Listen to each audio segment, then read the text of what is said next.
Ivan Pavlenko, From Family to Family, Chapter 4, Part 1.6, Karpylivka, 8th Grade School. Read by Natalia Bызова. In 1961, a monetary reform was carried out, and I began to receive not 1,100 rubles a month, but 110. But my purchasing power did not change because of this, since prices in stores were reduced tenfold. There was simply less paper money in your pocket, for which you could buy the same amount of goods as for your previous salary. In the same year, the Karpylivka Collective Farm became a branch of the Kivertsi State Farm. People began to receive monthly wages.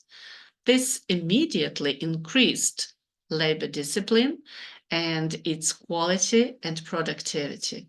Due to the fact that the main production task was fattening cattle and pigs, the position of agronomist was reduced, and Katerina Savchenko left for her Kiev region.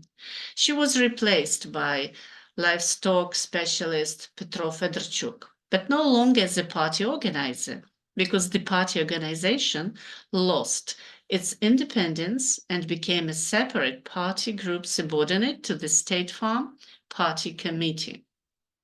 I was also freed up, since the need for a deputy disappeared. Work with children and teachers was filled with various problems that had to be solved every day, but it gave me moral pleasure. I felt I was in the right place. I worked easily with a spark. The only thing that remained unresolved was family. It was sometimes sad without them. There were also some inconveniences with food and washing clothes. But where should I move my wife and 3 children? There was no money yet to buy or build our own home, and it was difficult to find an apartment for such a family. A lonely woman named Nastya Krikun lived near the forest. She was about 70 years old. I decided to talk to her to see if she would agree to take us. One day, I came and told her my intentions. She agreed. She said that it was difficult to maintain the household, especially to prepare firewood and hay for the cow. She had a 2-room house. The first room was a kitchen with a table and a bed for her, and the other, a big one, would be for us. I immediately moved into her house. It was still winter. I brought and chopped firewood, cleaned the cows' and pigs' places. The woman had her own potatoes and milk, sour cabbage and cucumbers, and I bought bread at the store, cereal and butter. In addition, the village council paid her 10 rubles a month for me. I wrote a letter home to tell Shura to prepare for the move. She had a bog-hilt, sold the house, as well as potatoes, beets, grain, and chickens. During the March holidays, I hired a truck and came to Yashniki to pick up my family. Mom, relatives, and neighbors came. We sat down at the table, sat for a while, then said goodbye, and they led us out the gate. This time, I was leaving my native village forever. My heart was sad. Once there was a large agricultural family, but now it was inexorably degenerating.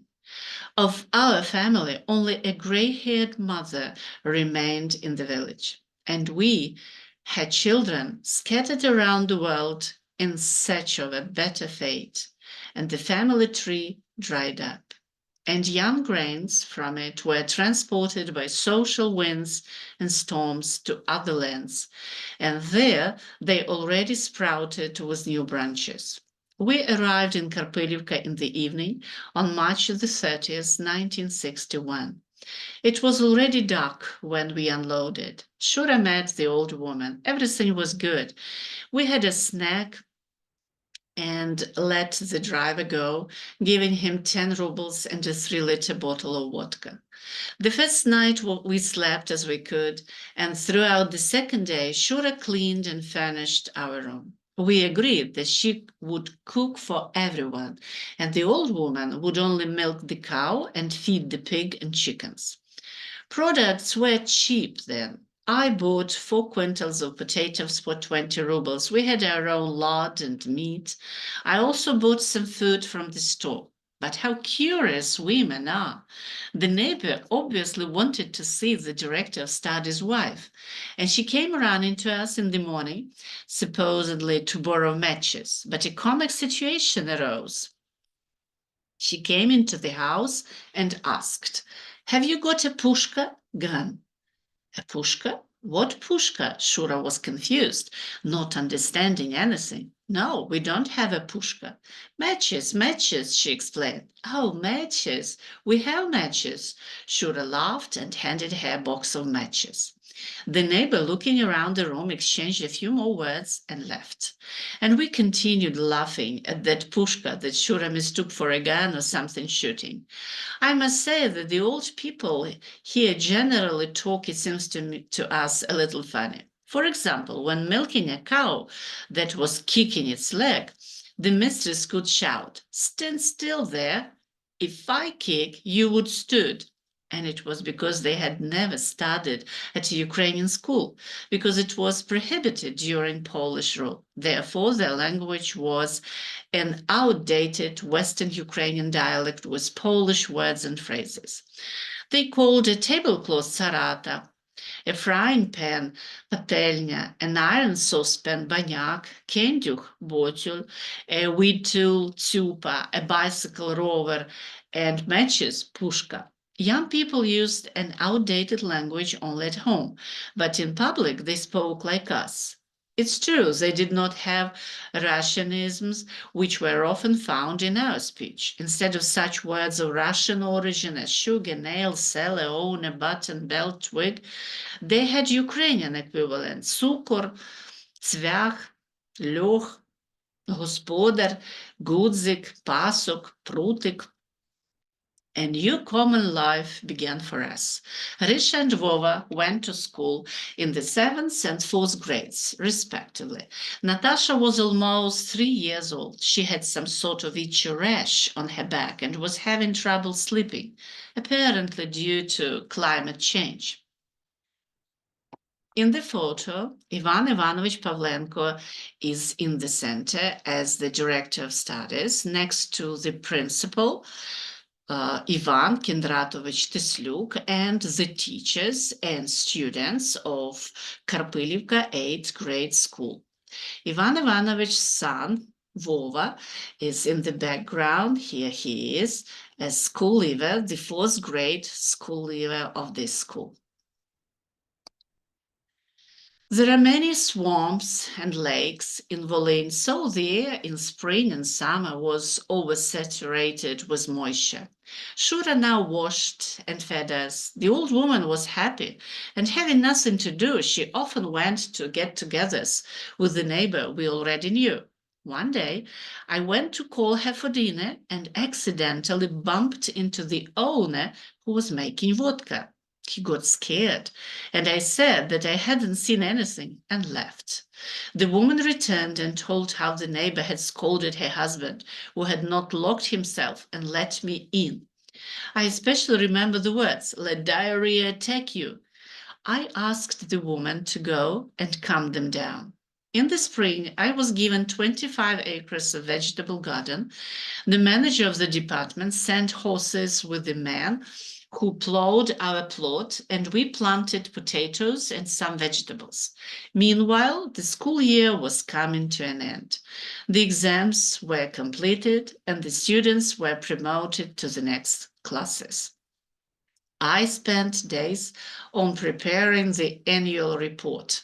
It was necessary to show, as they say, the product by face. After all, the Soviet system was such that it was required not only to work well, but also to report well. Each successful example would be used in reports from high authorities to high authorities.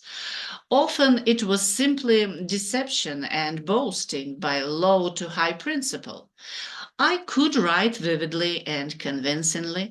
I wrote about the experience of organizing educational and methodological work, which ensured an increase in the quality of lessons and solid knowledge of students, as well as our initiative to carry out useful things under the motto, "The pioneer 2-year time is calling." And about other things. In particular, I gave a brilliant description of some of our teachers. The school principal really liked the report, and certain sections and examples were used in the report of the head of the regional district at the August Conference of Teachers. And on August the 15th, 1961, I was appointed the principal of the school in the village of Lichane.